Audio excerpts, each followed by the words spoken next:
দুই বন্ধু এক বনের মধ্য দিয়ে যাচ্ছিল। তারা ছিল একে অপরের খুব ঘনিষ্ঠ বন্ধু। তারা একে অপরকে প্রতিজ্ঞা করেছিল যে বিপদে পড়লে তারা একে অপরকে সাহায্য করবে। তারা যখন বনের মধ্য দিয়ে হাঁটছিল তখনই তাদের সামনে একটি বড় ভাল্লুক এসে হাজির হলো।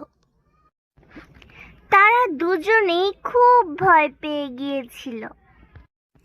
তাদের মধ্যে এক বন্ধু জানতো কিভাবে গাছে উঠতে হয়।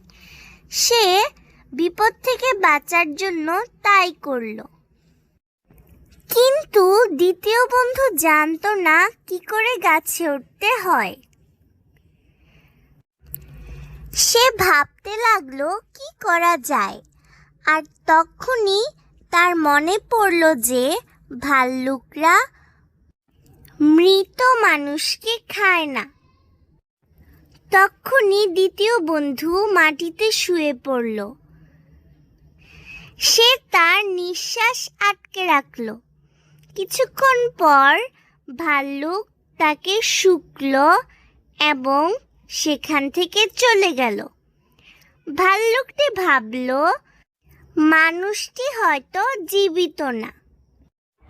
প্রথম বন্ধু গাছ থেকে নেমে গেল আর বলল, বন্ধু, ভাল্লুকটি তোমার কানের কাছে এসে কি বলল? ভাল্লুকটি আমার কানের কাছে এসে তাই বলল যে বন্ধু বিপদে আমায় ফেলে যাবে তাকে কখনো বিশ্বাস না করতে।